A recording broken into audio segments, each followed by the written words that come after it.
పెద్దవాళ్ళంగా కొన్ని పదుల సంవత్సరాల అనుభవం ఉండి కూడా బైబిల్ని పైన చదువుకుంటూ పోతే అందులో ఉన్న మాధుర్యం మనకు అర్థం కాదు. బైబిల్లో ఉన్న సారం మన జీవితంలోకి వస్తే జీవితం మారుతుంది. ఆ సారం బయటికి రావాలి అంటే లోపలికి వెళ్ళాలి. ప్రతి అక్షరం, ప్రతి పదం, ప్రతి సంఘటన లోపలికి వెళ్ళినప్పుడే బైబిల్లో ఉన్నటువంటి ఆ సారం మనకు వంటబడుతుంది. బైబిల్ మన లోపలికి వచ్చినప్పుడు మనకు తెలియకుండానే మనం మారిపోతాం. దేవుని మాటకి అనుగుణంగా మారిపోతాం. బైబిల్లో వింతైనటువంటి సంఘటనలు ఉంటాయి, నమ్మడానికి సాధ్యం కానటువంటి సంఘటనలు ఉంటాయి. అలా చూసి వెళ్ళిపోతున్నాం, నిదానిస్తే ఎంత ఆశ్చర్యం అనిపిస్తాయి ఆ సంఘటనలు అంటే. అలాంటి ఒక సంఘటన దినవృత్తాంతం 2వ గ్రంథము 20వ అధ్యాయం. ఇది అయిన తరువాత మోయాబీయులను, అమ్మోనీయులను, మెయోనీయులలో కొందరును దండెత్తి యెహోషాపాతు మీదకి వచ్చారు. ఇది అయిన తర్వాత అంటే ఆ 19వ అధ్యాయంలో యెహోషాపాతు దేవుడి కోసం సంస్కరణలు చేపట్టాడు, దేవుణ్ణి మహింపరిచేటువంటి కార్యక్రమాలు చేపట్టాడు. ఎప్పుడైతే యెహోషాపాతు దేవుడి కోసం కొన్ని సంస్కరణలు చేపట్టాడో ఆ సమయంలో ఇది అయిన తర్వాత మోయాబీయులను, అమ్మోనీయులను, మెయోనీయులలో కొందరును దండెత్తి యెహోషాపాతు మీదకి వచ్చారు. ఒక్క రాజు మీదకి ఎంతమంది వచ్చారంట? మోయాబీయులు, అమ్మోనీయులు, మెయోనీయులు. ఈ ముగ్గురు దండెత్తి వచ్చారంట ఒక్కరి మీదకి. ఒక్క రాజ్యం మీదకి ఇంకో రాజ్యం వస్తే యుద్ధం చేయొచ్చు. 3 రాజ్యాలు కలిసి ఒక రాజ్యం మీదకి వచ్చారు. 3 రాజులు కలిసి ఒక రాజు మీదకి దండెత్తి వస్తున్నారు. ఎప్పుడైతే 3 రాజులు 3 రాజ్యాలు ఒక రాజు మీదకి రాజ్యం మీదకి వచ్చాయో 2వ వచనం, అంతలో కొందరు వచ్చి సముద్రము ఆవల నుండి సిరియలను తట్టు నుండి గొప్ప సైన్యం ఒకటి నీ మీదకి వచ్చుచున్నది, చిత్తగించుము, వారు హససోన్ తామారు అను ఏన్గెదీలో ఉన్నారు అని యెహోషాపాతునకు తెలియజేస్తారు. రాజ్యంలో ఏమైనా మార్పులు జరుగుతున్నాయా? పక్క రాజ్యంలో ఏమైనా మార్పులు జరుగుతున్నాయా? మన మీదకి ఎవరైనా దండెత్తి వస్తున్నారా? ఇలాంటి ముందస్తు జాగ్రత్తలు చెప్తూ ఉంటారు, ప్రమాదాన్ని ముందే తెలియజేస్తూ ఉంటారు. వాళ్ళని గూఢచారులు అంటారు. మృత సముద్రానికి పశ్చిమాన ఏన్గెది అనేటువంటి ప్రాంతం ఉంది. మృత సముద్రాన్ని ఆనుకొని పశ్చిమ తీరాన ఏన్గెది అనేటువంటి స్థలం ఉంది. దాన్ని హససోన్ తామారు అని కూడా పిలుస్తారు. అక్కడ వచ్చి సైన్యాలను మోహరింపజేశారు. ఈ గూఢచారులు వెంటనే సమాచారం తీసుకుని వెళ్ళి యెహోషాపాతుకు అందించారు. రాజుగారు, మోయాబీయులు, అమ్మోనీయులు, సిరియా ప్రాంతం నుండి మెయోనీయులు దండెత్తి ఏన్గెదికి వచ్చారు, సైన్యాన్ని మోహరింపజేశారు అని సమాచారం తెలియజేశారు. 3వ వచనం, అందుకు యెహోషాపాతు భయపడి, అందుకు యెహోషాపాతు ఏం చేశాడంట? భయపడి యెహోవా యొద్ద విచారించుటకు మనసు నిలుపుకొని యోదాయందంతటా ఉపవాస దినము ఆచరింపవలనని చాటింపగా. ఎప్పుడైతే 3 రాజ్యాలు వచ్చాయని తెలిసిందో యెహోషాపాతు వెంటనే భయపడ్డాడంట. మానవ సహజం, భయం అనిపించింది. యెహోవా యొద్ద విచారించుటకు మనసు నిలుపుకొని, మనకు భయం అనిపిస్తే ఏం చేస్తాం? తొందరపడతాం కదా. యెహోషాపాతు భయపడ్డాడు. భయపడ్డంలో తప్పులేదు. భయం అన్నది మానవ సహజ లక్షణం. భయం అన్నది మానవ సహజ లక్షణం. వీధిలో వెళ్తూ ఉన్నాం, కుక్క బవ్వు అని వీధికి వచ్చింది, మనం ఉలిక్కి పడ్డాం. పాపమా? పాపమేం కాదు, మానవ సహజ లక్షణం. భయం అనేది ఒక భావోద్వేగం. కుక్క మరుగుతున్నా సరే ఉలిక్కి పడలేదు అంటే వాడికి చెవుడు అని అర్థం. నిజంగా చెవులు బాగా పనిచేస్తూ ఉంటే కుక్క మొరిగినప్పుడు భయం అనిపిస్తుంది. ఆ భయాన్ని బయటికి ప్రదర్శించకుండా దాన్ని అదిలించేటువంటి ప్రయత్నం చేస్తాం. భయపడితే పరువు పోతుందని ధైర్యాన్ని ప్రదర్శిస్తాం. కొన్ని సందర్భాల్లో పాము కనిపించింది, సరదాగా అనిపిస్తుందా? భయం అనిపించదా? భయం అనిపిస్తుంది. పాపమేం కాదు.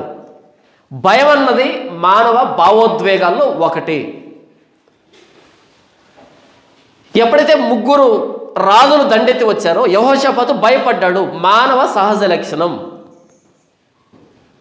చాలామంది భయపడినప్పుడు తప్పుడు నిర్ణయాలు తీసుకుంటారు. యెహోషాపాతుకి ముందున్నటువంటి రాజులు కానీ, యెహోషాపాతు తర్వాత రాజులు కానీ కొంతమంది ఇలాంటి భయానక పరిస్థితులు వచ్చినప్పుడు ఇంకో రాజు దగ్గరికి వెళ్ళి, ఇంకో రాజ్యానికి వెళ్ళి, అయ్యా నా మీదకి పలానా రాజు దండెత్తి వచ్చాడు, నాకు సహాయం చేస్తే నీకు ఇంత డబ్బు ఇస్తాను, నాకు సహాయం చేస్తే నేను నీకు లోబడి ఉంటాను అనేటట్టుగా పొరుగు రాజ్యాలతో సంధి చేసుకున్నారు. కానీ యెహోషాపాతు భయపడి సంధి చేసుకోలే. యెహోవా యొద్ద విచారించుటకు మనసు నిలుపుకొన్నాడు. ఎవరికైతే దేవుడు అర్థమవుతాడో వాళ్లకు భయం అనిపించినప్పుడు చేసే పని ఏంటంటే దేవుణ్ణి విచారించాలి, దేవుడికి అప్పగించాలి, దేవుణ్ణి ప్రార్థించాలి అని అనిపిస్తుంది. ఎవరైతే దేవుని అర్థం చేసుకోరో వాళ్ళు ఇరుగు పొరుగు దగ్గరికి పరిగెడతారు, మమ్మల్ని రక్షించండి అని. దేవుడు అర్థమైతే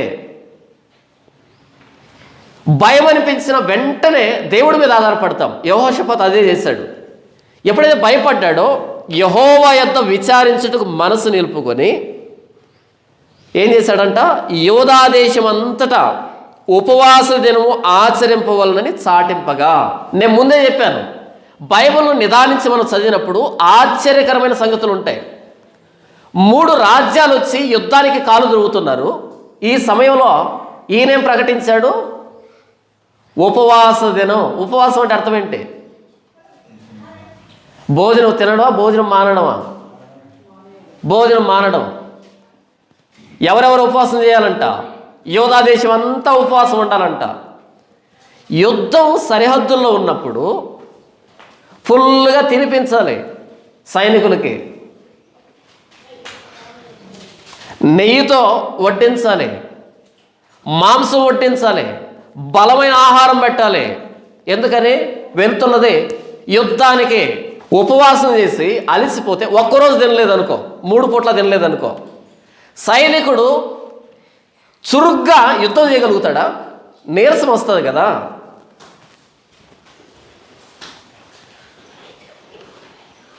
యెహోషాపాతు ఉపవాసాన్ని ప్రకటించాడు యూదా దేశం అంతటా. ఎందుకో తెలుసా? యుద్ధం మేము చేస్తే ఓడిపోతాం. 3 రాజ్యాలతో యుద్ధం చేసి గెలవడం ఏంటి మాట?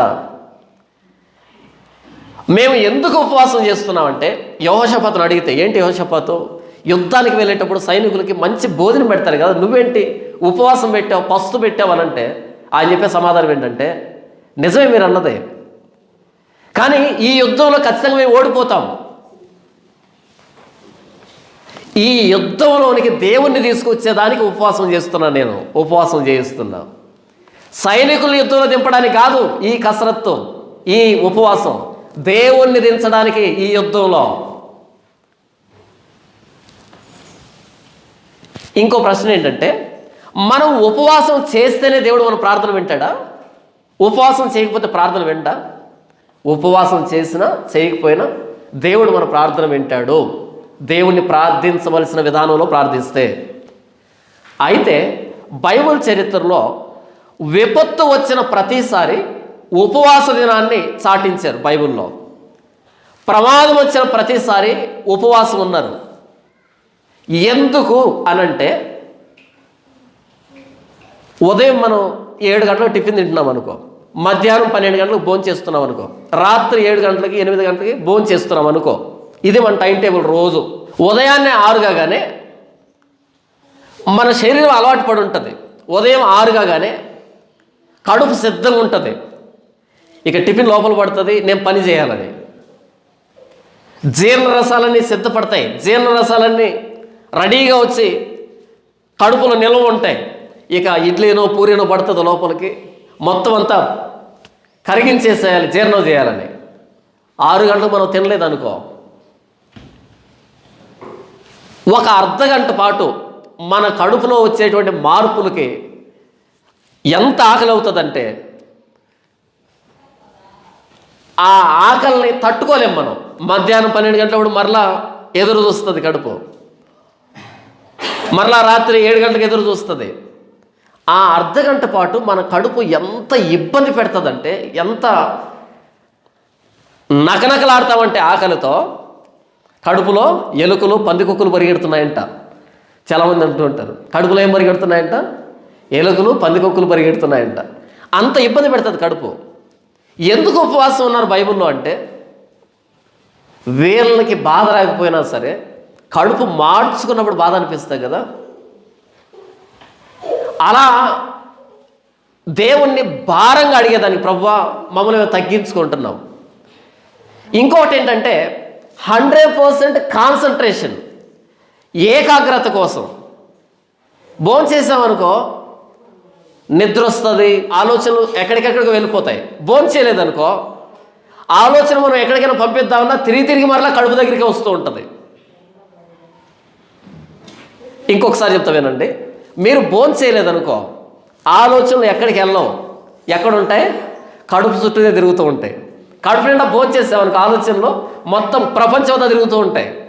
నిలవబెట్టి ఇక్కడే ఉండు, బైబిల్ చదువు, ప్రార్థన చేయి అన్నామనుకో అసలు వినవు, ఆలోచనలో మొత్తం తిరుగుతుంటాయి.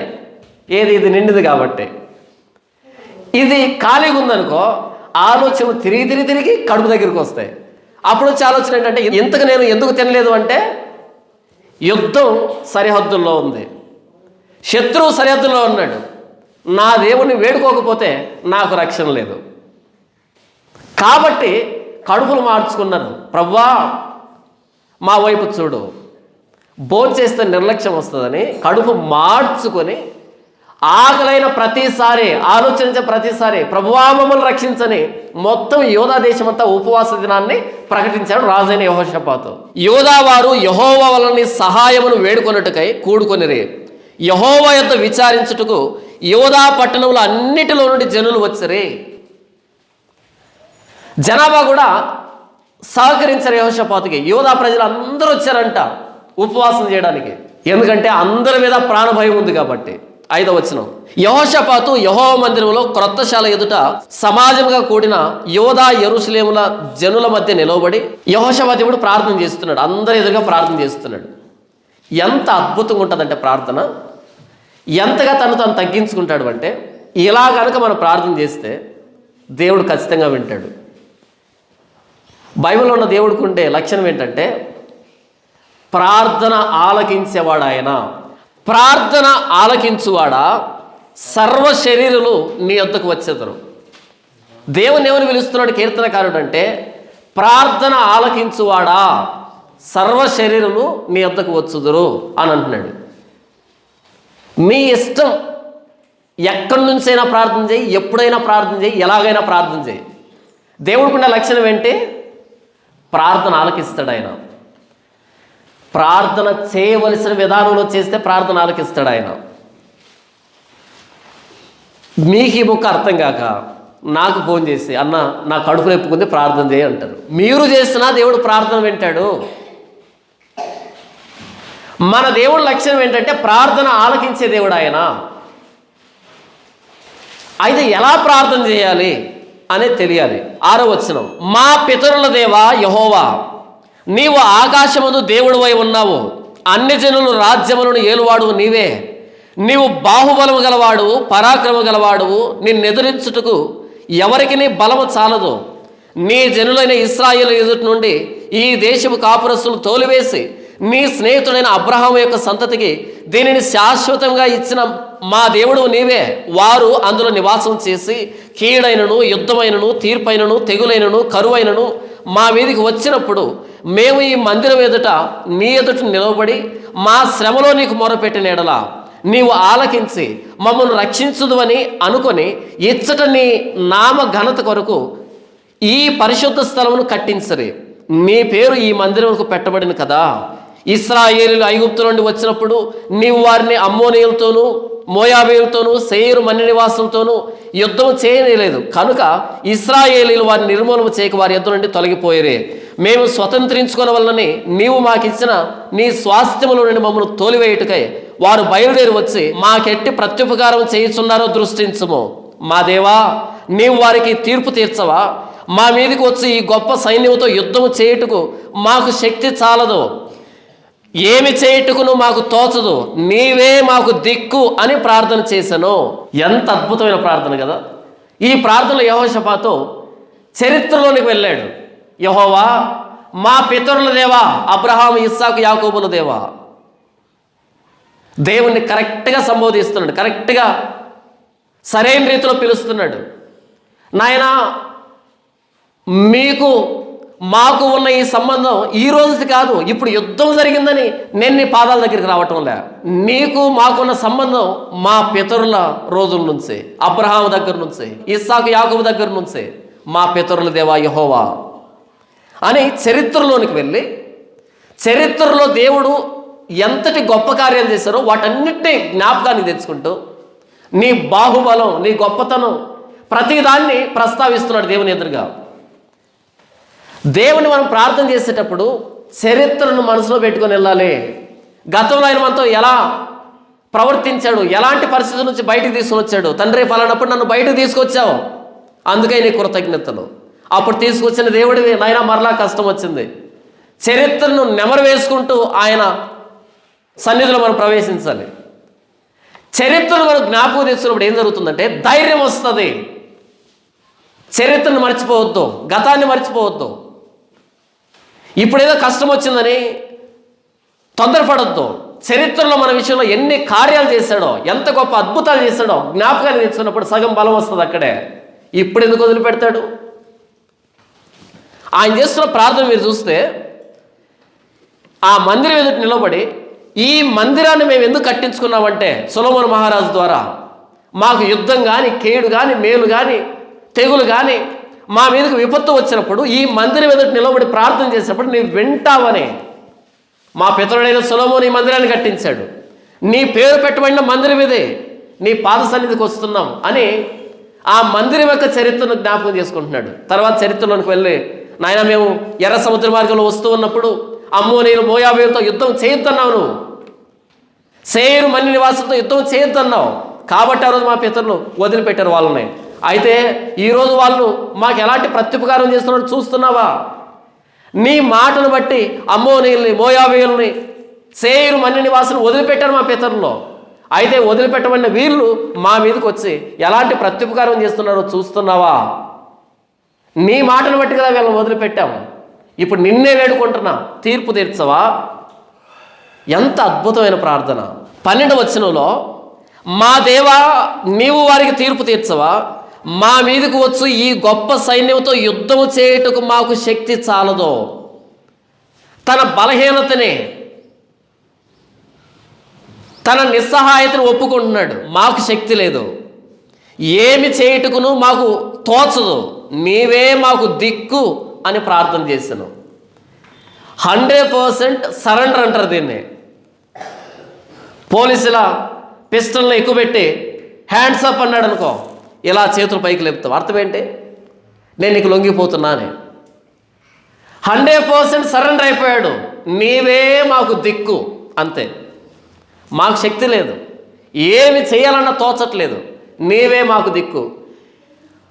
100% మనల్ని మనం ఆయనకు అప్పగించుకుంటే, సరెండర్ అయిపోతే, లోపడితే ఆయన రంగంలోకి దిగుతాడు. కానీ మనం పూర్తిగా చస్తామా? పూర్తిగా చావం.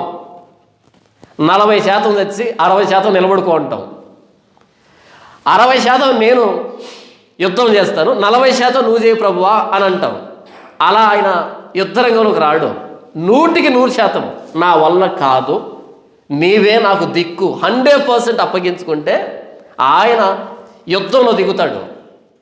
సగం నువ్వు యుద్ధం చేసి, సగం ఆయన యుద్ధం చేసి, ఎంతకు యుద్ధంలో గెలిపించింది ఎవరు? రేపు యుద్ధంలో గెలిచిన తర్వాత ఏమంటావు? నేను కదా యుద్ధం చేసింది, నా సైన్యం కదా నన్ను గెలిపించింది అంటావు. గిద్యోనుతో మిద్యానీయుల మీదకి యుద్ధానికి వెళ్ళమన్నాడు దేవుడు. ఓ సైన్యాన్ని వేసుకొని వచ్చాడు అక్కడికి.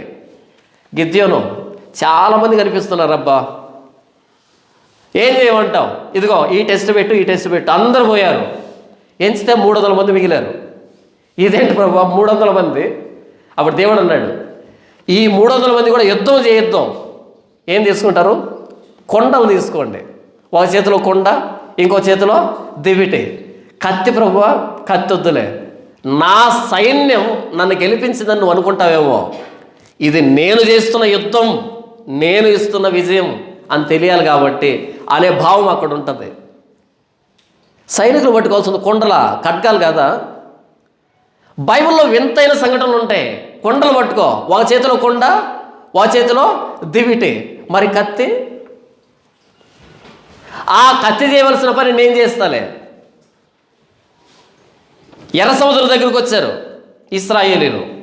ఎర్ర సముద్రం అడ్డొచ్చింది. వెనకాల చూస్తే ఫరో సైన్యం తరుగుతూ ఉంది. ఎదురుగా ఎర్ర సముద్రం, వెనకాల ఫరో సైన్యం. మోషే ప్రార్థన చేశాడు. అప్పుడు మోషే ద్వారా దేవుడు చెప్పాడు, మీరు ఊరకనే నిలవబడి చూడండి, అంతే. ఏం చేయాలంట? ఊరకే చూడండి, అంతే, మీరేం చేయొద్దు. ఇది నేను చేసే కార్యం అని చెప్పడానికి ఊరికే నిలవబడండి. అలా మీరేం చేయకండి, ఊరికే నిలవబడండి.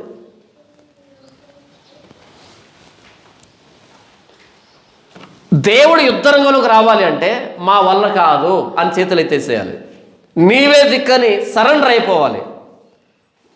అప్పుడు దేవుడు యుద్ధరంగంలో దిగుతాడు. మన సొంత ప్రయత్నాలన్నీ చేస్తాం, మొత్తం అంతా పోగొట్టుకున్న తర్వాత చివరిలో వస్తాం. అదేదో ముందు వస్తే పోలే, అన్ని మిగులు ఉండేటివి. ముందురా, ఇది మనం చేసే పొరపాటు. యెహోషాపాతులాగా 100% లోబడాలి, విధేయత చూపించాలి, ప్రభా నీవే దిక్కనాలి. 13వ వచనం, యూదా వారందరూ తమ శిశువులతోనూ భార్యలతోనూ పిల్లలతోనూ యెహోవా సన్నిధి నిలవబడిరే. యూదా వారంతా ఎవరెవరు వచ్చారంట? తమ శిశువులతోనూ. శిశువులు అంటే తెలుసా? చిన్న పిల్లలు. శిశువులతోనూ భార్యలతోనూ పిల్లలతోనూ యెహోవా సన్నిధి నిలవబడిరే. ఎవరెవరు వచ్చారంట ఆ ప్రార్థనకి? శిశువు అంటే చిన్న బిడ్డ, పాలు తాగే బిడ్డ. పిల్లలు అంటే నడిచే పిల్లలు, భార్యలో. ఏది మనం పెళ్ళికి వస్తాం చూసారా, కుటుంబ సమేతంగా వస్తాం పెళ్ళికి. ఎందుకని? పంచపక్ష పరమాన్నాలు ఉంటాయి కాబట్టి కుటుంబ సమేతంగా పెళ్ళికి వస్తాం. ప్రార్థనకి ఎలా వస్తాం? ఈరోజు నేను రాలేనులే, నువ్వు పోయి రాపో. చావు కార్యక్రమానికి వెళ్తారు చూసారా, అలా వస్తారు చర్చికి. ఈరోజు అంట ఆవిడ రాదంట, ఈయన వస్తాడంట. వచ్చేవారం ఈయన రాడంట, ఆవిడ వస్తుందంట. ఆ వచ్చేవారం ఇద్దరు రారు. యెహోషాపాతు ప్రకటన చేయగానే యోధా వారందరూ, పురుషులు, స్త్రీలు, పిల్లలు, శిశువులు అందరూ యెహోవా సన్నిధిలో వచ్చారు. కారణం ఏంటంటే అందరి మీద ఉంది ప్రమాదం. అందరూ పోతారు యుద్ధం వస్తే, ఎవ్వరు మిగలరు. ఈరోజు మా ఆయన చర్చికి వస్తాడు, రేపు నేను వస్తానంటే ఇద్దరి మీద ప్రమాదం లేదా? మనకు అర్థం కాలే. దేవుని సన్నిధికి వస్తే ఎంత లాభం వస్తుంది అంటే, ఈ వారం అంతా మనం శోధన నుంచి తప్పించుకోవాలి అంటే ఈ వారం నీ వాక్యం వినాలి, దేవుని సన్నిధిలో గడపాలి. మొబైల్ ఫోన్ వాడుతున్నావు అనుకో, కాసేపటికి ఏమవుతుంది? అలర్ట్ అని వస్తుంది, వార్నింగ్ అని వస్తుంది. ఇంకా 5% ఏముంది నాయన బ్యాటరీ, ఇమ్మీడియట్గా ఛార్జింగ్ పెట్టు అని. ఛార్జింగ్ పెట్టకపోతే 2 నిమిషాలు 3 నిమిషాలు ఏదో చూస్తావు, తర్వాత ఆగిపోతుంది. మరలా ఛార్జింగ్ పెట్టాలి కదా. ఆదివారం ఛార్జింగ్ పెట్టుకునేటువంటి రోజు, దేవుని వాక్యంతో మనల్ని మనం రీఛార్జ్ చేసుకునేటువంటి, మనల్ని మనం ఛార్జ్ చేసుకునేటువంటి రోజు ఇది. ఈరోజు దేవుని సన్నిధిలో గడిపితే ఈ వారం అంతట్లో ఆ వేడి పాపానికి వెళ్లకుండా మనల్ని తప్పిస్తుంది. ఎంత వస్తుంది లాభం? ఈరోజు పనికి వెళ్తే 1000 రూపాయలు లాభం తెచ్చుకుంటేవి, 5000 డాక్టర్ మొహాన్ని పెడితే ఏంటి వచ్చిన ఉపయోగం? దేవుని సన్నిధిలో గడపాల్సినటువంటి సమయాన్ని దేవునికి ఇస్తే మిగతాటి దేవుడు చూసుకుంటాడు. ఇశ్రాయేలుతో దేవుడు ఏమన్నాడు అంటే, 6 రోజులు మీ జీవనోపాధి అయిన పని చేసుకోండి. ఎన్ని రోజులు? 6 రోజులు. మీ కడుపుకు సంబంధించి 6 రోజులు పని చేసుకోండి. 7వ రోజు ఏం చేస్తారు? విశ్రాంతి దినాన్ని పరిశుద్ధంగా ఆచరించండి.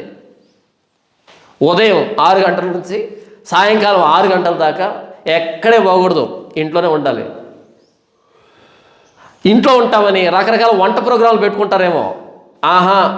ముందు రోజే వంట చేసి పెట్టుకోవాలి, తిని పరిశుద్ధంగా ఆచరించాలి. పరిశుద్ధంగా అంటే లేఖనాలు చదువు, లేఖనాలు ధ్యానించు, పాటలు పాడు, ప్రార్థన చేయి, నన్ను గురించి ఆలోచించు, నన్ను గురించి ప్రకటన చేయి, పరిశుద్ధంగా ఆచరించాలి. శరీర సంబంధమైన ఇశ్రాయేలీలే 6 రోజులు పని చేసుకుని 7వ రోజు విశ్రాంతి తినమంటే ప్రభువైన యేసుక్రీస్తు వారి ప్రాణత్యాగం దగ్గరికి వచ్చి ఇప్పటికీ దేవుడికి మనం సమయం ఇవ్వాలంటే ఎంత ఇబ్బంది పడతామో. అందుకనే మన జీవితంలో కూడా ఇబ్బందులన్నీ. దేవుడికి ఇవ్వవలసిన ప్రాధాన్యత ఇచ్చి చూడు, మన జీవితం ఎలాగుంటుందో చూడండి. తినడానికి తిండి లేకపోయినా సరే గుండె నిండా సంతోషం ఉంటుంది. లాభం అనగానే అన్నీ కలిసి వస్తాయి అనుకుంటున్నారేమో, కాదు. మన అంతరంగంలో ఎంత బలం వస్తుందో చూడండి. యోధా వారందరూ తమ శిశువులతోనూ భార్యలతోనూ పిల్లలతోనూ యెహోవా సన్నిధి నిలవబడిరి.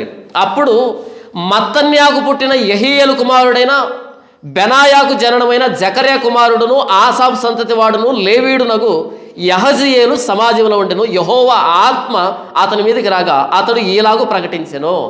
ఎప్పుడైతే ఉపవాసం ఉన్నారో, ఎప్పుడైతే యెహోషావతు ప్రార్థన చేశాడో, ఆ ప్రార్థనలో అందరూ ఏకీభవించారో అప్పుడు యహజీయేలు అనేటువంటి ఒక లేవీయుడి మీదకి యెహోవా ఆత్మ వచ్చిందంట. మరి దేవుడు మాట్లాడాలి కదా. ఈయన ప్రార్థన చేశాడు, నాయనా నీవే మాకు దిక్కు, ఏం చేయడానికి మాకు తోచదు, మేము గెలవలేం, మాకు శక్తి లేదు, నీవే దిక్కు అని ప్రార్థన చేశాడు కదా. వెంటనే దేవుడు తన ఆత్మను పంపించి యహజీయేలు ద్వారా మాట్లాడుతున్నాడు. ఏమని మాట్లాడుతున్నాడు వినండి. 15వ వచనం, యోధా వారులారా, యెరూషలేము కాపురస్తులారా, యెహోషాపాతు రాజా, మీరందరూ ఆలకించుడి. యెహోవా సెలవిచ్చున్నదేమనగా, ఈ గొప్ప సైన్యమునకు మీరు భయపడకుడి, జడియకుడి. ఈ యుద్ధం మీరు కాదు, దేవుడే జరిగించును. ఈయన చేసిన ప్రార్థన ఆకాశానికి వెళ్ళిపోయింది. ఈయన చేసిన ప్రార్థన దేవుని సన్నిధికి వెళ్ళిపోయింది. దేవుడు స్పందిస్తున్నాడు. యోధా వారులారా, యెహోషాపాతు రాజా ఆలకించండి. ఈ గొప్ప సైన్యానికి మీరు భయపడకండి, జడియకండి. ఎందుకు అంటే యుద్ధం మీరుగా చేస్తూ ఉన్నది. యుద్ధాన్ని దేవుడు చేయబోతున్నాడు, దేవుడు దిగబోతున్నాడు యుద్ధ రంగంలో.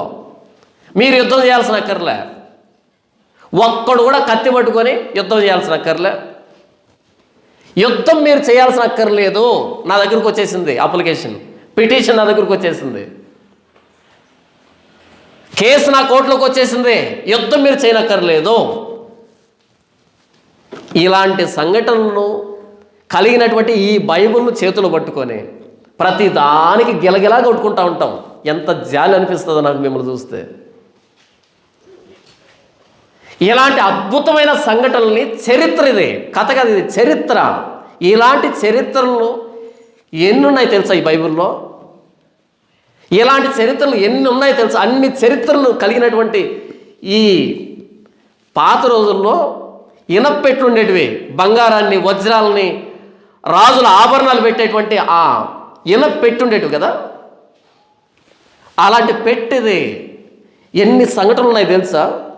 దేవుణ్ణి ఎలా మన వైపు తిప్పుకోవాలో ఎన్ని విషయాలు ఉన్నాయి తెలుసా?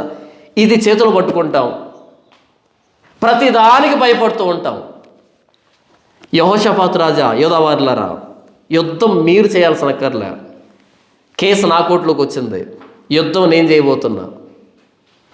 16వ వచనం, రేపు వారి మీదికి పోవుడే, వారు జీజు అని ఎక్కుడు మార్గమును వచ్చెదరు. మీరు యెరూవేలు అరణ్యము ముందరున్న వాగు కొన దగ్గర వారిని కలుసుకుందరు. ఈ యుద్ధంలో మీరు పోట్లాడవలసిన నిమిత్తం లేదు. మీరు యుద్ధానికైతే వెళ్ళండి, అయితే యుద్ధంలో పోట్లాడడానికి అది మీరు వెళ్ళాల్సిందే. ఇంక దేనికి చూద్దాం. ఈ యుద్ధంలో మీరు పోట్లాడవలసిన నిమిత్తం లేదు. యోధా వారులారా, యెరూషలేము వారులారా, మీరు యుద్ధ పంక్తులు తీర్చి నిలవబడండి. మీతో కూడా ఉన్న యెహోవా దయచేయు రక్షణను మీరు చూచెదరు. భయపడకుడి, జడియకుడి. రేపు వారి మీదకి పోవుడి, యెహోవా మీతో కూడా ఉండును. అప్పుడు యెహోషాపాతు సాష్టాంగ నమస్కారం చేశాను. యోధా వారును, యెరూషలేము కాపురస్తులను యెహోవా సన్నిధిని సాగిలపడి నమస్కరించరే. కహాతీయుల సంతతి వారును, కోరహీయుల సంతతి వారునకు లేవీయులు నిలబడి గొప్ప శబ్దంతో ఇశ్రాయేలు దేవుడైన యెహోవాను స్తుతించరి. అంతటి వారు ఉదయమునే లేచి తెకోవ అరణ్యమునకు పోయిరి. వారు పోవుచుండగా యెహోషాపాతు నిలబడి, యోధా వారులారా, యెరూషలేము కాపురస్తులారా, నా మాట వినుడి. మీ దేవుడైన యెహోవాను నమ్ముకొనుడి, అప్పుడు మీరు స్థిరపరచబడదురు. ఆయన ప్రవక్తలను నమ్ముకొనుడి, అప్పుడు మీరు కృతార్థులగుదురని చెప్పాను. మీ దేవుడైన యెహోవాను నమ్ముకోండి. ఆయన ప్రవక్తను నమ్ముకోండి అని చెప్తున్నాడు. 21వ వచనం, మరి అతడు జనులను హెచ్చరిక చేసిన తరువాత యెహోవాను స్తుతించుటకును గాయకులను ఏర్పరచి వారు పరిశుద్ధాలంకారములు ధరించి సైన్యం ముందర నడుచుతూ యెహోవా కృప నిరంతరముండును ఆయనను స్తుతించుడి అని స్తోత్రము చేయుటకు వారిని నియమించెను. అలా జనుల్ని, సైనికుల్ని మీరు యెహోవాను నమ్ముకోండి, ఆయన ప్రవక్తను నమ్ముకోండి అని హెచ్చరిక చేసిన తర్వాత సైన్యం ముందర ఎవరిని పెట్టాడంట? యెహోవాను స్తుతించుటకు గాయకులను ఏర్పరిచి, పాటలు పాడేటువంటి గాయకులను ఏర్పాటు చేశారంట. వారు పరిశుద్ధాలంకారములు ధరించి, తెల్లటి వస్త్రాలు ధరించి, పరిశుద్ధాలంకారాలు ధరించి సైన్యం ముందర నడుచుతూ, సైన్యం ముందర ఎవరు పెట్టాడు? పాటలు పాడేవాళ్ళని, దేవుణ్ణి స్తుతిస్తూ పాటలు పాడే వాళ్ళని పెట్టాడు సైన్యం ముందర. సైన్యం ముందర ఎవరు ఉండాలి? సైన్యాధిపతులు ఉండాలి. సైన్యం ముందర ఎవరిని పెట్టాడు? యెహోవాకు స్తుతి గీతాలు పాడేటువంటి గాయకుల్ని పెట్టి యెహోవా కృప నిరంతరముండును ఆయనను స్తుతించుడి అని స్తోత్రం చేయటికి వారిని నియమించాను. అలా సైన్యము వారి ముందర ఆ పాటలు పాడేటువంటి వ్యక్తులు యుద్ధానికి వెళ్తున్నారు. మనం ఉన్నాం అనుకో ఆ దారి పక్కన, ఏంటి యెహోషాపాతు రాజా ఇది, మీరు యుద్ధానికి వెళ్తున్నారా, పాటల కచేరీకి వెళ్తున్నారా? యెహోషాపాతు రాజా, ఓ యోధా సైన్యమా, మీరు యుద్ధానికి వెళ్తున్నారా, లేకపోతే ఏదైనా సువార్త దండయాత్రకు వెళ్తున్నారా? సైన్యం ముందర నడవాల్సి ఉంది, సైన్యాధిపతి కదా. ఇదేంటి పాటలు పాడేవాళ్ళు వెళ్తున్నారు, అది కూడా తెల్లటి బట్టలు వేసుకొని. సువార్త గుడికి ఏమైనా వెళ్తున్నారా? 22వ వచనం, వారు పాడుటకును స్తుతించుటకును మొదలు పెట్టగా యెహోవా యోదావారి మీదకి వచ్చిన అమ్మోనీయుల మీదను మోయాబీయుల మీదను సేయీరు మన్యవాసుల మీదను మాటుగాండ్రను పెట్టిన కనుక వారు హతులైరే. అమ్మోనీయులను, మోయాబీయులను, సేయీరు మన్య నివాసులను బొత్తిగా చంపి నిర్మూలన చేయవాలని పొంచి ఉండి వారి మీద పడిరే. వారు సేయీరు కాపురస్తులను కడముట్టించిన తర్వాత తమలో ఒకరినొకరు చంపుటకు మొదలు పెట్టరే. యోదావారు అరణ్యమందున్న కాపురుల దుర్గము దగ్గరకు వచ్చి సైన్యం తట్టు చూడగా వారు శవములై నేలపడి ఉండరి, ఒకడునూ తప్పించుకునలేదు. ఎప్పుడైతే సైన్యం ముందర ఆ లేవీలు పాడడం ప్రారంభించారో, ఇక్కడ వీళ్ళు పాట ఎత్తుకున్నారు. దేవుని స్తుతించుడు, ఎల్లప్పుడూ స్తుతించుడని వీళ్ళు పాట ఎత్తుకున్నారు. ఇటువైపు అటువైపు ఏం జరుగుతుందంటే, హససోన్ తామారు అనే ఏన్గేదిలో ఉన్నారు చూసారా, మోయాబీలు, అమ్మోనీయులు, మేయోనీయులు వీళ్ళు ఉన్నారు చూసారా. వీళ్ళు ఏం చేశారు అంటే, అక్కడేం జరిగిందంటే మోయాబీయులకి, అమ్మోనీయులకి సేయీరు మన్య నివాసులు శత్రువులా కనిపించారంట. వీళ్ళు వెళ్ళి వాళ్ళని చంపుతున్నారు, వాళ్ళకి వీళ్ళు శత్రువులా కనిపించారు, వాళ్ళు వచ్చి వీళ్ళని చంపుతున్నారు. వీళ్ళు పాటలు పాడుకుంటూ అక్కడ వెళ్ళేటప్పటికీ ఒక్క సైనికుడు కూడా నిలవలేడు, అందరూ పడుకొని ఉన్నారు. తలలు తెగిపోయి ఉన్నాయి, కడుపులో కత్తులు దిగబడి ఉన్నాయి, చేతులు కాళ్ళు తెగిపోయి ఉన్నాయి, రక్తంలో పొర్లుతో పడిపోయి ఉన్నారు, ఒక్క నిలవలేడు. వీళ్ళు పాట ఎత్తుకున్నారు, అక్కడ వాళ్ళకి కలవరం పుట్టింది. అవతల సైన్యం చూసి వాడు శత్రువు అని వీడు అనుకుంటున్నాడు, వీడిని చూసి శత్రువు అని వాడు అనుకుంటున్నాడు. కలవరం పుట్టింది, కన్ఫ్యూజ్ అయ్యారు. యెహోషాపాతును అంతం చేద్దామని వచ్చినటువంటి, యోధా దేశాన్ని నాశనం చేద్దామని వచ్చినటువంటి ఆ 3 రాజ్యాలు ఒకరినొకరు చంపుకొని హతులై నేల మీద పడిరి, ఒక్కడు కూడా నిలవబడలే. ఈ పాటలు అయిపోయేటప్పటికి ఒక్కడు లేడు. ఒకవేళ యెహోషాపాతు దేవుడికి ప్రార్థన చేయకుండా ఐగుప్తు రాజుకి కబురు పంపి, అశ్షూరు రాజు కబురు పంపి, బబులోనీయుల సహాయం కోరి ఇలాంటివి ఏదైనా ప్రయత్నం చేస్తుంటే ఏం జరిగి ఉండదు మరి. ఇక్కడ చరిత్ర ఉండేది కాదు.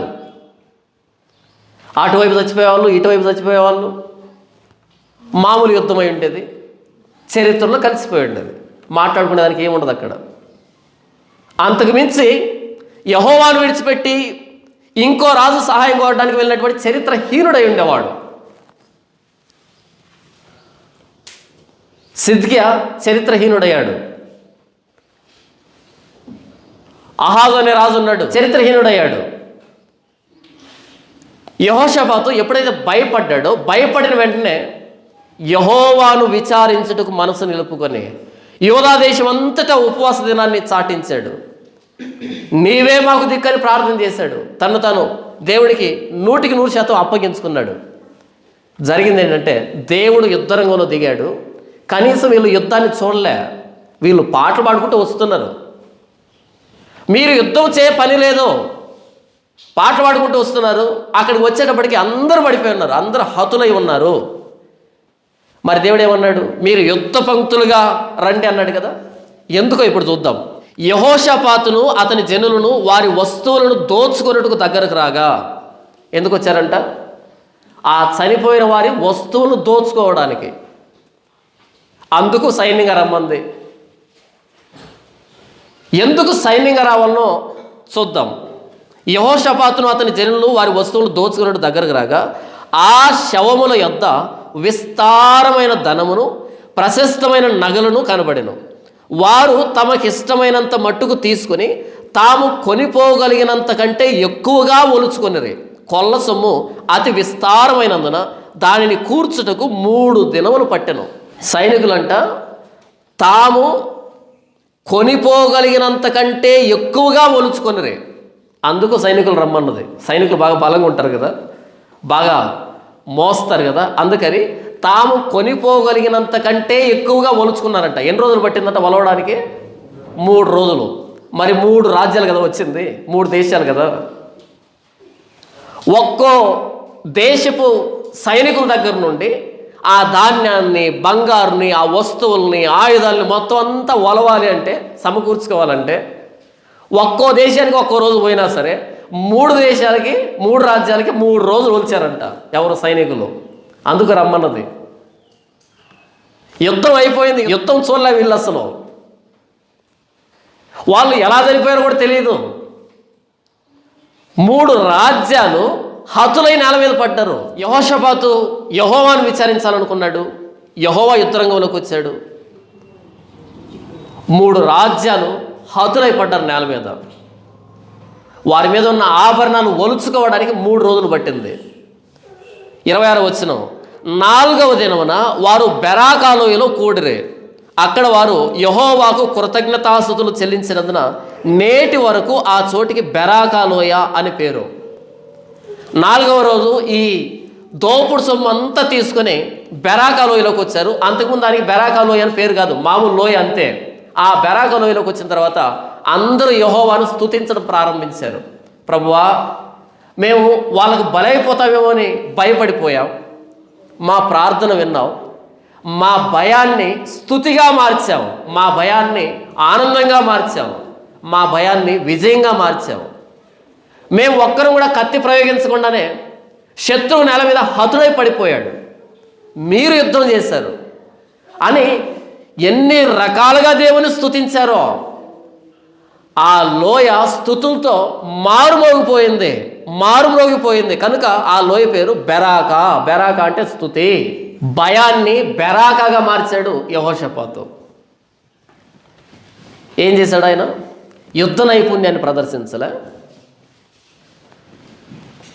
యెహోవా మీద ఆధారపడ్డాడు, చేయవలసిన రీతిలో ప్రార్థన చేశాడు. యెహోవా స్పందించేటట్టుగా. 1 రాజు 3 రాజులు గెలవడం సాధ్యం కాదు యెహోవా వస్తే తప్ప. యెహోషాపాతు భయం బెరాకాగా మారింది. 3 రోజులు ఒలుచుకునేంత సంపద, విస్తారమైన సంపద. ఒక మాటలో చెప్పాలి అంటే వాళ్ళ ధాన్యాన్ని, వాళ్ళ ఆభరణాలని, వాళ్ళు విలువైన వస్తువులు తీసుకొని వచ్చి యెహోషాపాతుకి ఇచ్చి వెళ్ళారు. వాళ్ళు ఇంటికి కాదు, పాతాళానికి. వాళ్ళ సంపద తీసుకుని వచ్చి యెహోషాపాతుకి ఇచ్చి వాళ్ళు హతులయ్యారు. మనందరి జీవితాల్లో యుద్ధాలు జరుగుతున్నాయి. ఒకరిది అనారోగ్యంతో యుద్ధం అయితే, ఒకరిది కుటుంబంలో యుద్ధం అయితే, ఇంకొకరిది సామాజికంగా యుద్ధం అయితే, పాపంతో యుద్ధం అయితే, రకరకాల యుద్ధాలు చేస్తున్నాం మన జీవితంలో. ఎన్ని రకాల సమస్యలు ఉన్నాయి కదా. నా యుద్ధాలు నాకు ఉండనే ఉన్నాయి, నీ యుద్ధాలు నీకు ఉండనే ఉన్నాయి. ప్రతినిత్యం అపవాదితో యుద్ధం చేస్తూనే ఉన్నాం, ప్రతినిత్యం మన శరీరంతో మనం యుద్ధం చేస్తూనే ఉన్నాం, ప్రతినిత్యం లోకంతో మనం యుద్ధం చేస్తూనే ఉన్నాం. లోకంతో యుద్ధం చేస్తున్నాం, మన శరీరంతోనూ యుద్ధం చేస్తున్నాం, అపవాదితోనూ యుద్ధం చేస్తూ ఉన్నాం. లోక సంబంధమైన సమస్యలు ఉండనే ఉన్నాయి. అనారోగ్య సమస్యలు ఉన్నాయి, ఆర్థిక సమస్యలు ఉన్నాయి, కుటుంబంలో సమస్యలు ఉన్నాయి, రకరకాల యుద్ధాలు. నీ యుద్ధం నీది, నా యుద్ధం నాది, నా యుద్ధం నాకే భయంకరంగా అనిపిస్తుంది, నీ యుద్ధం నీకే భయంకరంగా అనిపిస్తుంది. యెహోషాపాతు భయపడ్డాడు. భయపడి యెహోవా యొద్ద విచారించడని పూనుకున్నాడు. నీ యుద్ధం ఏదైనా పర్వాలే, నీ యుద్ధం ఏదైనా పర్లే, యెహోషాపాతు ఏం చేశాడో అది చేయగలిగితే మన భయం బెరాకగా మారుతుంది, మన చింత స్తుతిగా మారుతుంది. మనం చనిపోవడం కాదు, శత్రువు చనిపోతాడు. యెహోవాను అనుసరించడం ప్రారంభిస్తే, యెహోవాకి మన సమస్యని, దేవునికి మన సమస్యను అప్పగిస్తే ఆయన మన యుద్ధాన్ని గెలిపించే దేవుడు, మనల్ని గెలిపించే దేవుడు. ఈ మధ్య క్రైస్తవ సమాజంలో మీరు చూస్తే ఉపవాస ప్రార్థనలు ఎక్కువయ్యాయి. ఏ ప్రార్థనలు ఎక్కువయ్యాయి? క్రైస్తవ సమాజంలో ప్రస్తుతం ఉపవాస ప్రార్థనలు ఎక్కువయ్యాయి. దేనికి అనుకుంటున్నారు? వచ్చిన వాళ్ళందరి సమస్యలు పోగొట్టడానికి అనుకుంటున్నారా? కాదు. ఆ రోజు బెరాకా లోయలో ఆ రోజు యెహోషాపాతు ఆయన సైన్యం 3 రోజులు ఎలాగైతే చనిపోయిన వారి మీద నుంచి ఆ నగలను ఒలుచుకుందో, అలా ఈ నామకార్థ క్రైస్తవుల దగ్గర నుంచి ఒలుచుకోవడానికి పెడుతున్నారు. తేడా అర్థమవుతుందా?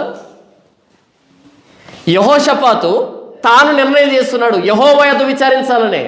యోధా ప్రజలందరినీ, ఎందుకంటే అందరి మీద ప్రమాదం ఉంది కాబట్టి అందరూ ఉపవాసం ఉన్నారు.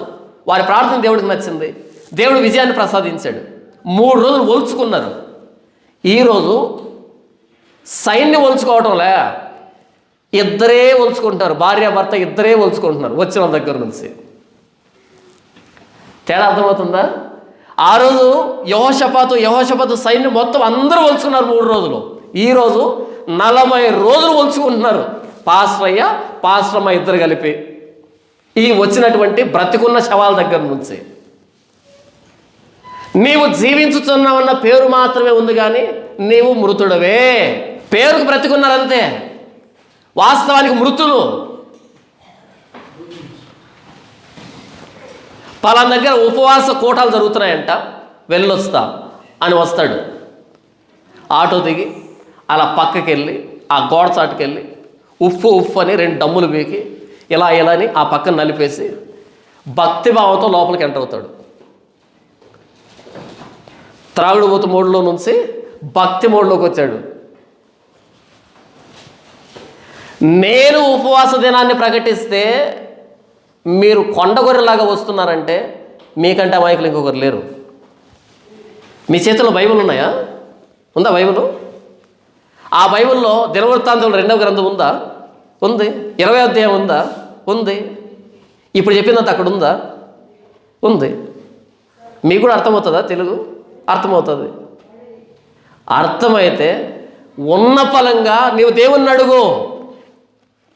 ఎలా అడిగినా ప్రార్థన ఆలకిస్తాడు ఆయన. ఉపవాసమే ఉండాలని రూల్ ఏమి లేదు.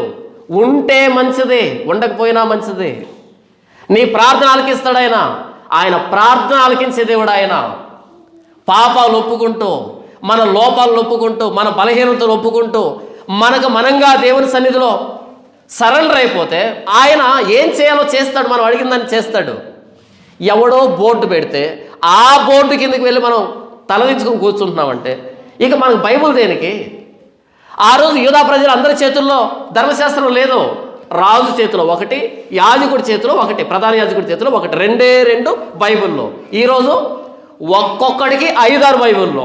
ఒకటి రోజు చదవడానికి బైబిల్, ఒకటి పార్టీలకు తీసుకుని వెళ్ళేదానికి, ఫంక్షన్లు తీసుకునేదానికి ఒకటి, ఇంకొకటి మ్యాచింగ్ బైబిల్ ఉంటుంది, ఇంకొకటి చేతులు పట్టేమాయన ఉంటుంది, ఇంకొకటి జర్నీలు చదివేదానికి ఉంటుంది. చదివిందిన పాడులే పేరుకి. ఇంకొకటి ఎవరికైనా గిఫ్ట్ ఇవ్వడానికి తెచ్చుకోమంటాడు, లేదా ఎవరైనా గిఫ్ట్ ఇచ్చి ఉంటారు. ఇలా ఒక్కొక్కరి దగ్గర 5-6 బైబిల్ ఉన్నాయి. ఎప్పుడు చదివితే? ఆ రోజు అందరి చేతిలో బైబిల్ లేదు కాబట్టి అందరూ ఒక దగ్గరకు వచ్చారు. వాళ్ళంతా ఒక దేశం, ఒక జాతి. ఈరోజు అందరి చేతిలో బైబిల్ ఉన్నాయి. బైబిల్ చదివితే నా ప్రార్థన దేవుడు విండా, నీ ప్రార్థన దేవుడు విండా, ప్రార్థన ఆలకించే దేవుడు ఆయన. కానీ మనం ఎవరో చెప్పినట్టుగా ఆ మూఢ పద్ధతుల్లోనికి వెళ్ళిపోతున్నాం. యెహోషాపాతు ఉపవాసాన్ని ప్రకటించాడు అంటే యుద్ధం వచ్చింది, 3 రాజ్యాలు వచ్చాయి. ఈరోజు మనం ఎందుకు ఉపవాసం ప్రకటిస్తున్నాం? యుద్ధం వచ్చిందా? యుద్ధం రాలే. అయ్యగారు ఇంకో చర్చి కట్టాలనుకుంటున్నాడు. అది విషయం. యెహోషాపాతు ఉపవాసాన్ని ఎందుకు ప్రకటించాడు అంటే యుద్ధం వచ్చింది. ఈరోజు 40 రోజులు 50 రోజులు ఉపవాస ప్రార్థనలు ఎందుకు జరుగుతున్నాయంటే అయ్యగారు బిల్డింగ్ కట్టుకోవాలనుకున్నాడు. ఒలవాలి కదా. 40 రోజులు ఒలిస్తే కానీ బిల్డింగ్ లేస్తుందా? 50 రోజులు ఒలిస్తే కానీ ఇంకో చర్చి లేస్తుందా? 60 రోజులు ఒలిస్తే కానీ ఇంకో బ్రాంచ్ కట్టగలుగుతామా? కాబట్టి ఒలిచే ప్రోగ్రాం కోసమని బ్యానర్ కొడుతున్నారు 50 రోజులు ఉపవాస ప్రార్థన అని. అడగాలి, ఎందుకు ఉపవాస ప్రార్థన అంటే అమ్మ మా కోసం కాదు, మీకోసమే, మీకు పిల్లల కోసం, మీకు పెళ్ళిళ్ళ కోసము, మీకు అప్పుల కోసం, మీకు రోగాల కోసం. అవునా అండి? మరి ప్రార్థన అంతా అయిపోయిన తర్వాత అండి పెళ్ళిళ్ళు కావాలి, పిల్లలు పుట్టాలి, ఆరోగ్యం బాగా కావాలి, అప్పులు తీరిపోవు. మరలా నెక్స్ట్ సంవత్సరం మరలా ఇదే జాతి వస్తుంది అక్కడికి. ఎందుకు వచ్చావంటే అదే జబ్బు, అదే సమస్య, అదే ఇబ్బంది. మరి పోయిన 50 రోజుల ఉపవాస ప్రార్థనలు దేవుడు వినలే? ఆయన దాకా వెళ్తే కదా ఈ ప్రార్థన. ఈ ప్రార్థన మైకులో చేశాడు, నీ చెవి దాకా వచ్చింది అంతే. అక్కడికి పోదు. ఇది మైకులో చేసిన ప్రార్థన మీ దాకా వస్తుంది, అక్కడికి పోదు. అక్కడికి పోయే ప్రార్థన వేరే ఉంటుంది.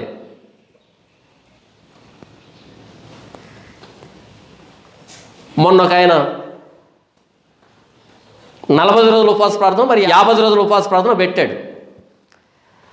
మొదటి రోజు వేదిక మీద కనిపించాడు ఆయన. ఎన్నో రోజు? మొదటి రోజు వేదిక మీద కనిపించాడు. రెండో రోజు నుంచి 50వ రోజు వరకు వేదిక మీద కనిపించలే, ఎక్కడ కనపడలే. నాకు డౌట్ వచ్చింది, ఇంతకు ఉన్నాడా లేదా దేవుని దగ్గరికి వెళ్ళిపోయాడా అని కనుక్కున్నా. మొదటి రోజు కనిపించాడు, 50 రోజు వరకు కనిపించలే. ఎక్కడికి వెళ్ళాడు? ఉన్నాడా ఇంతకీ? అటువైపు నుంచి ఆయన తొత్తు చెప్పింది ఏంటంటే అయ్యగారు ఏకాంత ప్రార్థనలో ఉన్నాడు. ఈ 50 రోజులు ఎవరికి కనిపించడు, దేవునితోనే మాట్లాడుతూ ఉంటాడు. 50వ రోజు బయటకు వచ్చంట ఈ 49 రోజుల ప్రార్థన ఫలితంగా ఏ పార్టీ గెలుస్తుందని దేవుడు చెప్తాడంట. ఈ గ్యాప్లో 49 రోజుల గ్యాప్లో ఏ పార్టీ గెలుస్తుంది అని చెప్తాడంట దేవుడు. బయటకు వచ్చి అన్నాడు కారు పరిగెడుతుంది అన్నాడు. తెలంగాణలో అంట కారు ఏం చేస్తుంది? పరిగెడుతుంది అన్నాడు. పరిగెత్తింది, 23 కిలోమీటర్లు పరిగెత్తింది. ఆ తర్వాత చెయ్యి అడ్డు వచ్చింది, టాప్ అని కొట్టుకొని ధడేమని పగిలిపోయింది. 23 సీట్లు అనుకుంటారు బహుశా.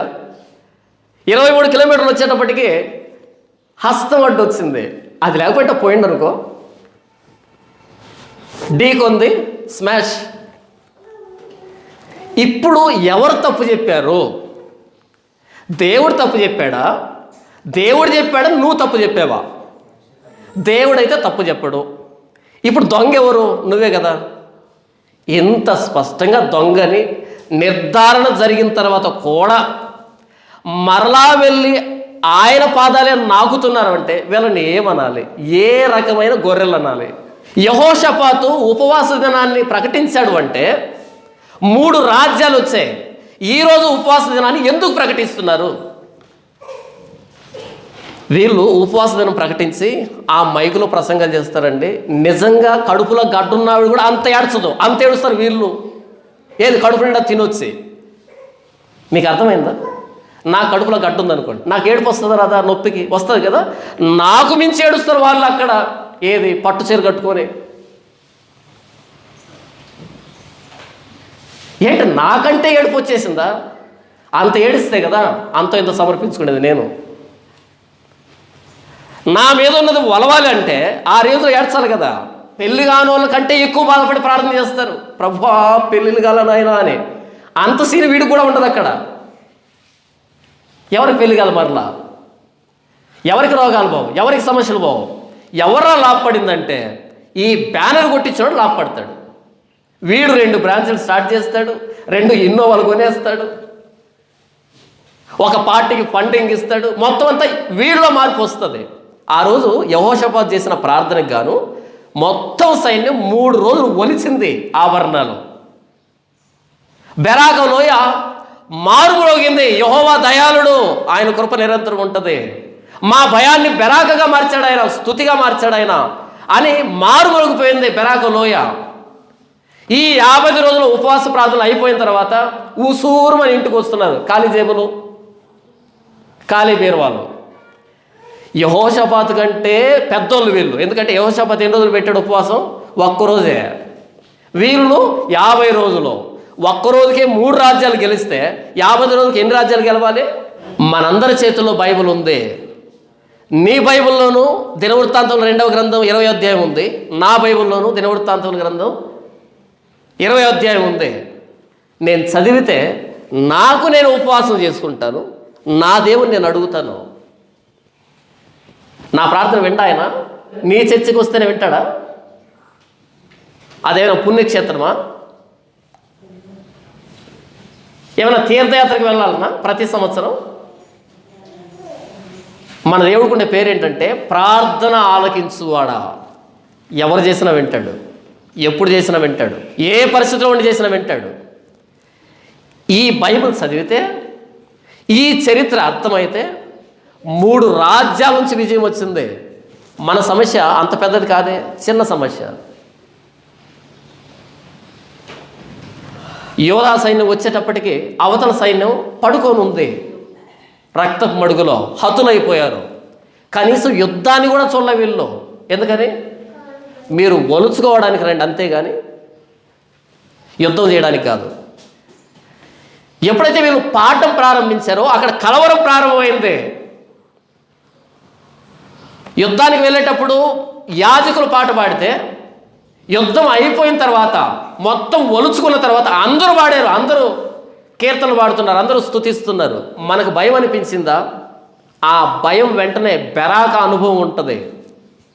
మన మీదకి భయం వచ్చిందంటే అర్థమేంటో తెలుసా? దేవుడి మీద ఆధారపడాలని. మన భయాన్ని బెరాకగా మార్చుకోవచ్చు. భయం అనే అనుభవంలోకి వచ్చావా, దాని తర్వాతనే బెరాక అనే అనుభవం ఉంటుంది. ఈ అనుభవం తెలియక మనం ఏం చేస్తామంటే భయపడినంత కంటే ఎక్కువగా పాపం చేసేదని ప్రయత్నం చేస్తాం. అలాంటి ఒక దుర్మార్గుడైన రాజు ఉన్నాడు, చూపెడతాం ఈ బైబిల్లో.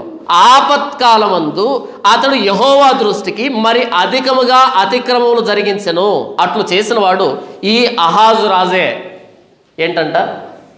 ఆపత్కాలమున అతడు యెహోవా దృష్టికి మరి అధికముగా అతిక్రమములు జరిగించెను. అట్లు చేసిన వాడు ఈ అహాజు రాజే. అహాజు రాజు మీద కూడా యుద్ధం వచ్చింది. భయానకమైన పరిస్థితులు వచ్చాయి. అహాజు రాజు ఎక్కడున్నాడు? 28వ అధ్యాయంలో. యెహోషాపాతు ఎక్కడున్నాడు? 20వ అధ్యాయంలో. యెహోషాపాతు మీదకి ఏమొచ్చింది? భయం వచ్చింది. భయాన్ని యెహోషాపాతు ఏం చేశాడు?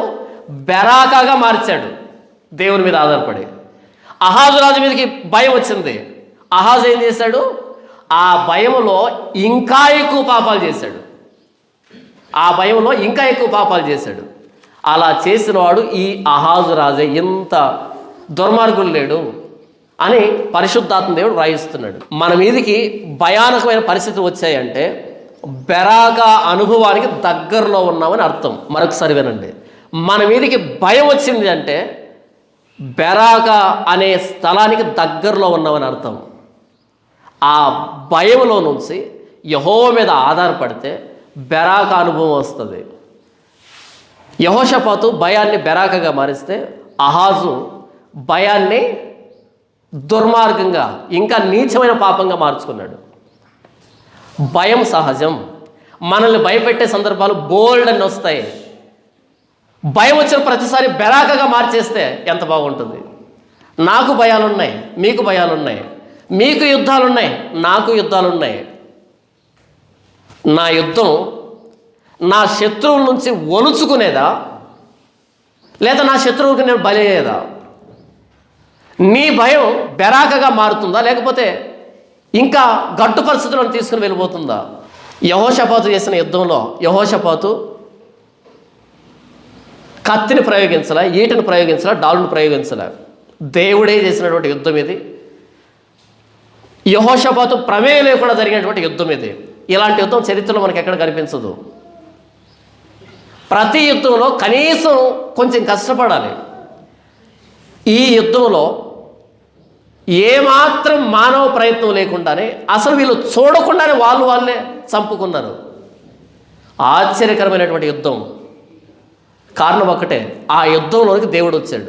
దేవుడు జోక్యం కలుగు చేస్తున్నాడు. దేవుడిని జోక్యం కలుగు చేసుకోమని ప్రార్థన చేశారు. తమను తాము తగ్గించుకున్నారు. దేవుడి మీదనే ఆధారపడ్డారు. నీవే మాకు దిక్కని ప్రార్థన చేశారు. ఆయనే వీరిని 3 రాజ్యాల నుంచి విడిపించి విజయాన్ని ప్రసాదించాడు. భయం కాస్త బెరాక అయింది. వీరు ఆందోళన పడ్డారు. అది స్తుతిగా మారింది. వీరి మీద ఉన్న ప్రాణాపాయ పరిస్థితి వారిని హతులుగా చేసింది. ఇప్పుడు కలువరి సిలువ దగ్గరకు వద్దాం. ప్రభువైన యేసుక్రీస్తు వారు గొల్గొతా కొండ మీద సిలువనెక్కాడు కదా, ఆ సిలువ దగ్గరకు వద్దాం. ఆ సిలువలో కూడా ఒక యుద్ధం జరిగింది. ఇంతవరకు మనం యెహోషాపాతు ప్రార్థన చేసినప్పుడు దేవుడు చేసినటువంటి యుద్ధాన్ని మనం చూసాం కదా, దేవుడు ఇచ్చినటువంటి విజయాన్ని, ఆ భయాన్ని బెరాకగా మార్చాడు దేవుడని మనం చూసాం కదా. ఇప్పుడు గొల్గొతా కొండ మీద ఆ సిలువ చుట్టూ జరిగినటువంటి యుద్ధం, ఆ సిలువ మీద జరిగినటువంటి యుద్ధం, ప్రభువైన యేసుక్రీస్తు వారు ఆ యుద్ధాన్ని ఎలా గెలిచాడో ఒకసారి చూద్దాం.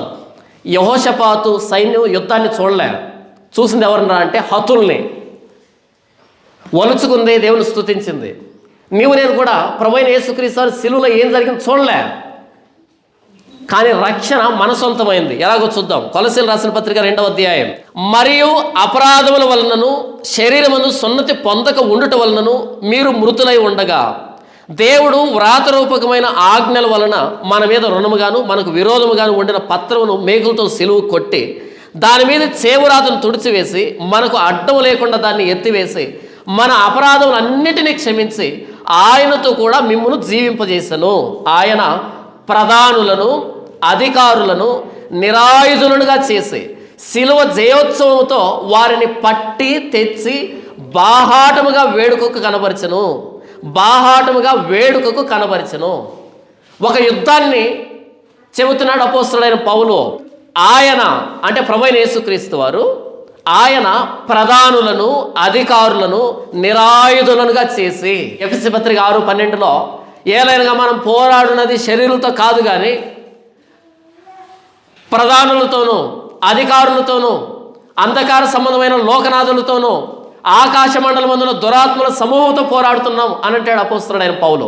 మనం పోరాడుతున్న శరీరంతో కాదు కానీ ప్రధానులతో, అధికారులతో, లోకనాథులతో, దురాత్మల సమూహంతో అంటాడు కదా. ఇక్కడ ఆయన ప్రధానులను అధికారులను, ఎవరు వీళ్ళు? అంధకార సంబంధమైన అధికారులు, సాతాను సంబంధమైన శక్తులు.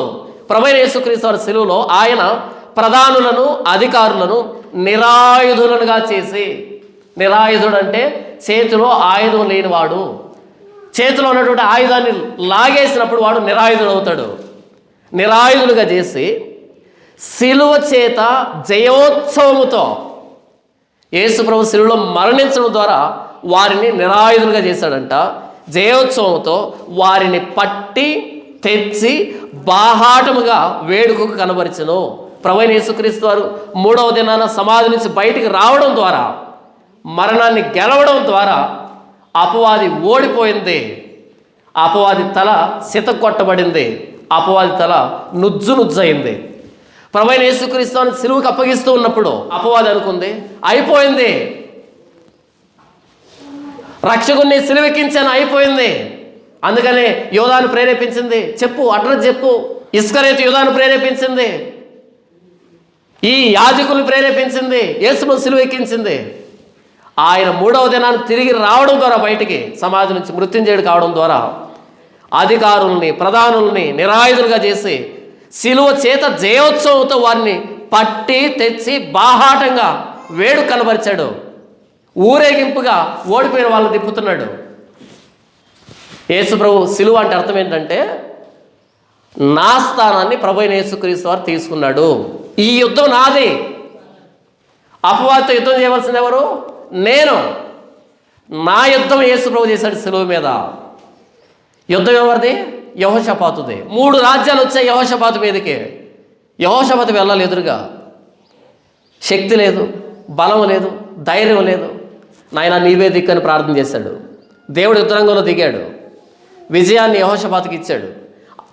వారి మీద ఉన్నటువంటి ఆభరణాలన్నింటినీ యెహోషాపాతుకి ఇచ్చాడు. ఈయన ప్రమేయం లేకుండా, ఈయన ప్రస్తావన లేకుండా యుద్ధాన్ని దేవుడు చేశాడు. విజయాన్ని ఇచ్చాడు. భయాన్ని బెరాకగా మార్చాడు, స్తుతిగా మార్చాడు. బెరాకలో మారుమోగిపోయింది యెహోవా గొప్పతనాన్ని బట్టి, ఆయన చేసిన మేలును బట్టి. ప్రభువైన యేసుక్రీస్తు వారి కలువరి సిలువ దగ్గరికి, ఆ గొల్గొతా కొండ దగ్గరికి మనం వెళ్ళినప్పుడు ఆ సిలువ త్యాగం ఏంటంటే మన పక్షాన దేవుడు చేసినటువంటి యుద్ధం. అది ప్రభువైన యేసుక్రీస్తు వారు చేసిన యుద్ధం. ప్రధానంతో, అధికారంతో అపవాది మన మీద దోషారోపణ చేసేవాడు. మనల్ని తనతో పాటు నరకానికి చెరబట్టి తీసుకుని వెళ్ళాలని ప్రయత్నం చేసేవాడు. ఏదైనా తోటలో ఆదమ హవ్వల మీద వాడు పన్నినటువంటి పన్నాగం ఏదైనా తోట నుంచి బయటకు తీసుకొచ్చాడు, మరణాన్ని తీసుకొచ్చాడు.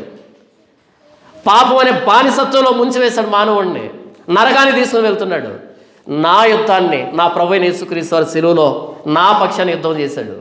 మూడవ దినాన్ని తిరిగి లేవడం ద్వారా, ఆయన సజీవుడిగా బయటికి రావడం ద్వారా నా యుద్ధాన్ని ప్రభువైన యేసుక్రీస్తు వారు గెలిచాడు. ఆ శిలువలో గెలిచింది యేసు ప్రభు మాత్రమే కాదు, ఆ శిలువలో ప్రభువైన యేసుక్రీస్తు వారు నన్ను గెలిపించాడు.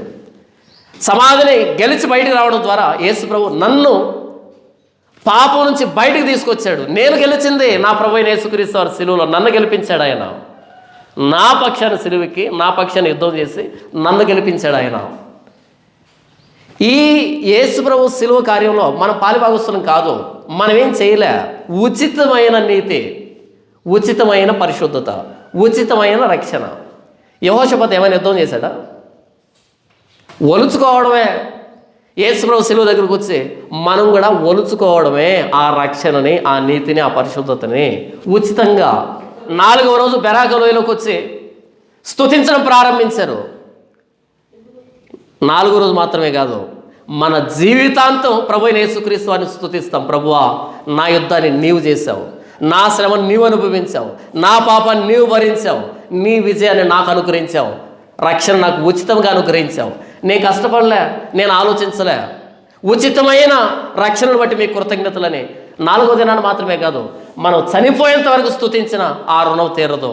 3వ దినాన్ని వాళ్ళు వలవడం అయిపోతే 3వ దినాన్ని ప్రభువైన యేసుక్రీస్తు వారు మన పక్షాన మరణాన్ని గెలుస్తూ, మరణాన్ని గెలిచి మృత్యుంజయుడిగా బయటకు వచ్చాడు. ఆయన బెరాక లోయలో యెహోవా చేసినటువంటి ఆ గొప్ప కార్యాన్ని స్తుతించినటువంటి సైనికులు లేడు. ఇంటి దగ్గర నుంచి వచ్చేటప్పుడు అంతరంగంలో ఏదైనా అనుమానం ఉండొచ్చు వాళ్ళకి. ఇదేంటి యెహోషాపాతు సైన్యం ముందర యాజకులు పెట్టాడు అని ఎక్కడైనా అనిపించి ఉండొచ్చేమో. ఉపవాసం పెట్టాడు, ఆకలితో ఉన్నాం, గెలుస్తామా అని అనిపించి ఉండొచ్చేమో. అక్కడికి వచ్చి చూసి కొన్ని లక్షల మంది చెల్లాచెదురుగా మైదానంలో రక్తంలో పడిపోయి ఉంటే దాన్ని చూసిన ప్రతి సైనికుడు బెరాక లోయలో స్తుతించడం ప్రారంభించాడు. ప్రభువా, మా పక్షాన్ని ఇంత కార్యం జరిగించావా? మాకు తెలియకుండా ఇంత కార్యం మా పక్షాన జరిగిందా? ఇంత యుద్ధం జరిగిందా? ప్రతి సైనికుడు స్తుతించాడు. ప్రభువైన యేసుక్రీస్తు వారి కలువరి సిలువ, ఆయన చేసిన త్యాగం, ఆయన మనకిచ్చినటువంటి విజయం, ఉచితమైన నీతి, రక్షణ, పరిశుద్ధత మనకు అర్థమైతే మనం స్తుతించకుండా ఉండలేము జీవితాంతం. మనం ప్రభువైన యేసుక్రీస్తు వారిని స్తుతించలేకపోతున్నామంటే, ఆయన చేసిన కార్యాన్ని కొనియాడలేకపోతున్నామంటే అర్థం కాలే మన పక్షాన ఎంత యుద్ధం జరిగిందో. ఏ క్షణాన్ని కన్ను మూసినా మనం చేసిన పాపానికి నరకానికి వెళ్ళవలసిన వారిని, ఏ క్షణాన్న కన్ను మూసిన నరకానికి వెళ్ళవలసిన వారిని, అంత పాపాత్ములవి. అయితే ప్రభువైన యేసుక్రీస్తు వారి శిలువ దగ్గరికి రావడం ద్వారా ఉచితముగా ఒలుచుకుంటున్న రక్షణని, ఉచితముగా ఒలుచుకుంటున్నా. ప్రభువైన యేసుక్రీస్తు వారు శ్రమపడ్డాడు, నాకు రక్షణ ఇచ్చాడు, నాకు పరిశుద్ధత ఇచ్చాడు, నన్ను నీతిమంతుడిగా చేశాడు. ఉచితంగానే ఇదంతా జరిగింది. తండ్రి, ఇంతవరకు యెహోషాపాతు ద్వారా, ఆయన సందర్భం ద్వారా మాతో మాట్లాడినందుకే మీకు వందనాలు. యెహోషాపాతు శత్రు సైన్యానికి భయపడ్డాడు, ఆ భయాన్ని మీరు బెరాకగా మార్చారు. ఆయన ఆందోళనని స్తుతిగా మార్చారు.